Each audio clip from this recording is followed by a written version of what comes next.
साथ नजर और पहले बात बिहार की। एनडीए में सीट बंटवारे का फॉर्मूला तय होने के बाद आज बीजेपी ने बिहार विधानसभा चुनाव के लिए अपने 71 उम्मीदवारों की पहली सूची जारी कर दी। इसके बाद टिकट पाए प्रत्याशियों के खेमे में जश्न का माहौल दिखाई पड़ा। बीजेपी ने अपने तमाम बड़े नेताओं को चुनावी मैदान या कहा जाए समर में उतारा है, तो कुछ नेताओं की टिकट भी कटी है। इस बीच एनडीए के तमाम सहयोगी नेताओं ने अपने अपने उम्मीदवारों के नाम जल्द घोषणा करने की बात कही। इस बीच लोक गायिका मैथिली ठाकुर ने आज बीजेपी ज्वाइन कर ली है। तो तमाम एनडीए के सहयोगी दलों के वायदों के बीच में हम पार्टी ने अपने सभी 6 प्रत्याशियों को आज टिकट का ऐलान कर दिया है, तो वहीं जेडीयू ने भी 4 प्रत्याशियों के नामों की घोषणा कर दी है। बिहार में पहले सीटों का बंटवारा करके एनडीए ने महागठबंधन पर बढ़त बनाई, तो अब बीजेपी ने अपने उम्मीदवारों की पहली लिस्ट जारी करके एक बार फिर चुनावी समर में लीड ले ली है। मंगलवार को बिहार विधानसभा चुनाव के लिए बीजेपी ने अपने 71 उम्मीदवारों की पहली लिस्ट जारी कर दी, जिसमें दोनों डेप्यूटी सीएम और 2 पूर्व डेप्यूटी सीएम समेत बिहार के कई मंत्रियों को टिकट दिया गया है। साथ ही पार्टी के तमाम बड़े नेताओं और मंत्रियों के नाम भी लिस्ट में शामिल है।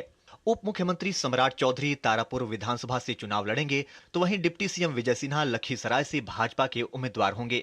इसके साथ ही पूर्व डिप्टी सीएम ताराकिशोर प्रसाद कटिहार से भाजपा के उम्मीदवार बनाए गए हैं। पार्टी ने रामकृपाल यादव को दानापुर से चुनावी मैदान में उतारा है। मंत्री नितिन नबीन को बांकीपुर, जबकि मंगल पांडे को सिवान से टिकट दिया गया है। संजय सरावगी दरभंगा सीट से पार्टी के सिंबल पर चुनावी मैदान में उतरेंगे। नीरज कुमार बबलू को छातापुर से टिकट दिया गया है।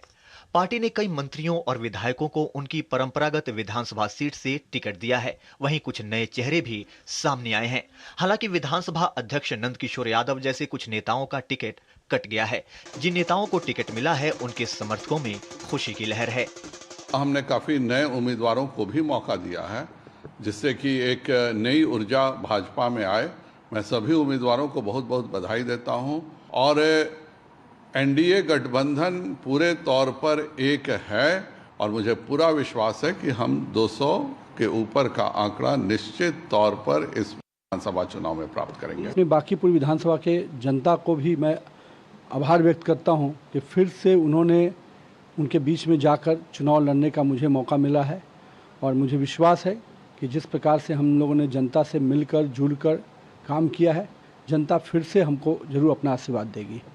एनडीए में सीट बंटवारे के तहत बीजेपी और जदयू दोनों 101 सीटों पर चुनाव लड़ रहे हैं। सीटों के बंटवारे के बाद उपेंद्र कुशवाहा और जीतन राम मांझी के नाराज होने की खबरें थीं, लेकिन बाद में मांझी और कुशवाहा दोनों ने ट्वीट करके साफ कर दिया कि एनडीए एक है। उपेंद्र कुशवाहा ने लिखा, एनडीए दलों में सीट संख्या का विषय सौहार्दपूर्ण बातचीत में पूरा हो चुका है। कौन दल किस सीट पर चुनाव लड़ेगा, ये चर्चा भी सकारात्मक बातचीत के साथ अंतिम दौर में है। प्रधानमंत्री जी और नीतीश कुमार जी के नेतृत्व में एनडीए के सभी दल एकजुटता के साथ पूरी तरह से तैयार हैं। वहीं जीतन राम मांझी ने ट्वीट किया, बिहार के लिए, बिहारियत के लिए, बिहारियों के मान सम्मान के लिए हम सब तैयार हैं।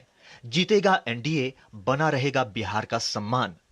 मीडिया सेंटर इस आने वाले चुनाव के लिए सबसे बड़ा स्तंभ होगा हमारा, जहां से हमारी सच्चाई, हमारी पारदर्शिता, हमारी विचारधारा, हमारी सोच। एनडीए कैसे चुनाव लड़ेगा और किस पार्टी का क्या होगा, पांचों दल समझदार है और समझदारी के साथ पूरा काम कर रहा है। 1 ग्राम एनडीए हम लोग जीतेंगे बहुत बहुमत से। हालांकि सीट बंटवारे को लेकर जदयू में कुछ असंतोष देखने को मिल रहा है। सीट बंटवारे से जदयू सांसद अजय मंडल नाराज हैं और उन्होंने सीएम नीतीश कुमार को पत्र लिखकर इस्तीफा देने की अनुमति मांगी है। वहीं पार्टी के विधायक गोपाल मंडल सीएम नीतीश कुमार के आवास पर पहुंचे और सुरक्षा कर्मियों के रोकने पर धरने पर बैठ गए। उधर बीजेपी ने अपनी चुनावी तैयारी शुरू कर दी है।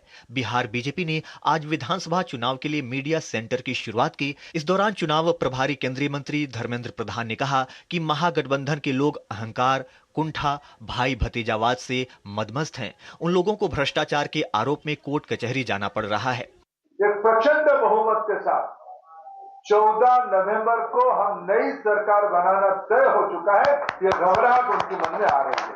इस बीच प्रसिद्ध लोक गायिका मैथिली ठाकुर ने बिहार चुनाव के बीच भाजपा की सदस्यता ग्रहण कर ली है। मैथिली ठाकुर ने पटना में बिहार भाजपा प्रमुख दिलीप जायसवाल की मौजूदगी में भाजपा में शामिल हुई। मैं प्रधानमंत्री जी से काफ़ी प्रभावित हूँ और साथ ही साथ बिहार के मुख्यमंत्री नीतीश कुमार जी से उनसे इंस्पायर होकर के आज मैं उनके सहयोग के लिए यहाँ पर खड़ी हूँ। मैं समाज सेवा के लिए आई हूँ और उनकी विचारधारा को जन जन तक पहुँचाने के लिए आई हूँ। कुल मिलाकर एनडीए पूरी तरह से तैयार है और अपनी तैयारी में विपक्षियों से काफी आगे। शैलेंद्र, राजेश, मधुरेश और कुमार आलोक के साथ ब्यूरो रिपोर्ट, डीडी न्यूज। तो बिहार में दोनों चरणों में होने वाले चुनाव के लिए नामांकन का काम